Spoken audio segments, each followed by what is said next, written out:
যতটুকু দৃষ্টি তার সবটা জুড়ে তাঁবুতে ঢাকা। দ্বিতীয় দিনেও আমল, নসিহত ও তাশকিলের মধ্য দিয়ে ৫৮তম বিশ্ব ইজতেমার ময়দানে দিনের প্রথম ভাগের বয়ান শুরু হয়। ধর্মপ্রাণ মুসল্লিদের সাথে এতে অংশ নেন তাবলিগ জামায়াতের মুরব্বি, চিল্লার সাথীরা। প্রথম পর্বের দ্বিতীয় দিনে ফজরের নামাজের পরপরই হালকা বয়ান শুরু করেন পাকিস্তানের মাওলানা খোরশেদ। চলে জিকির, দ্বীনি আলোচনা। মুসল্লিদের বোঝানো হয় নামাজ, রোজা, হজ, জাকাত, শাহদায়ের গুরুত্ব।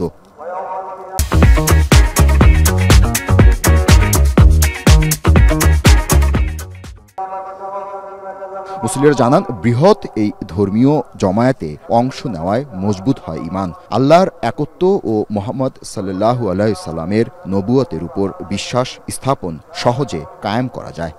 এখান থেকে মানুষ ভ্রাতৃত্ববোধ শিখবেন এবং মানুষের সহানুভূতিশীল হবেন এবং আল্লাহ এবং রসুলের একাত্মবাদের ঘোষণা দিবেন। প্রতিটা কাজ আমাদের মহল্লায় গিয়ে, আমাদের মসজিদে এবং আমাদের ঘরে যেভাবে এখান থেকে আমরা শিখছি, ঠিক এইভাবে আমরা আমাদের মহল্লায় গিয়ে ইনশাআল্লাহ দাওয়াতের কাজ শুরু করব। মূল উদ্দেশ্য নিজেকে আত্মশুদ্ধি সংশোধন করা, উম্মতকে দাওয়াতের কাজের মধ্যে আল্লাহকে চিনানো, নবীর আদর্শকে উপরে উঠানো। দুনিয়া ও আখিরাতে উভয় দানে সফলতা অর্জন করতে পারি, এই বিষয়ে বেশিরভাগ বয়ান হইতেছে। এদিন দুপুরে বাদ জোহরের নামাজ আদায় করেন ৭ থেকে ৮ লাখ মুসল্লি। নামাজের পর পুরনো ঐতিহ্য অনুসরণ করে তরুণ তরুণীদের যৌতুকবিহীন বিয়ের আনুষ্ঠানিকতা শেষ করা হয়। নামাজ শেষে ধর্মপ্রাণ মুসল্লিরা বলেন, মহানবী হযরত মুহাম্মদ সাল্লাল্লাহু আলাইহি ওয়াসাল্লাম বিশ্বের সবাইকে ইসলামের দিকে আহ্বান করেছেন। এখান থেকে বের হয়ে প্রত্যেকের নিকট নবীর রিসালাত পৌঁছে দেওয়া হবে। সবাই ৩ চিল্লা যায়, ১ চিল্লা যায়, সময় লাগে, নিজের জিন্দেগিতে পরিবর্তন হয়, এই জন্যই আসছে। যে বয়ান সম্পর্কে আমাদের বড়রা বয়ান করলো, সেই বয়ানে আমরা আল্লাহ তাআলার একত্ববাদ প্রকাশ পাইছি।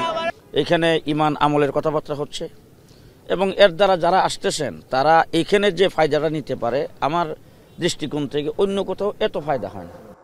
রোববার সকাল ৯টায় আখরি মোনাজাত অনুষ্ঠিত হবে। ৭২টি দেশ থেকে ৩,০০০-এর অধিক বিদেশি মেহমান এসেছে এবারের ইজতেমায়। বিশ্বের দ্বিতীয় বৃহৎ মুসলিম জমায়েত বলা হয় বিশ্ব ইজতেমাকে। টঙ্গীর আশেপাশে এমন কোনো ভূমি নেই যেখানে মুসলিম উম্মার পায়ের ছাপ পড়েনি। আর এর একমাত্র উদ্দেশ্য সারা বিশ্বে শান্তি প্রতিষ্ঠা ও এক আল্লাহর দ্বীন কায়েম করা। জাবেদ আব্দুল্লাহ, এখন, টঙ্গী, গাজীপুর।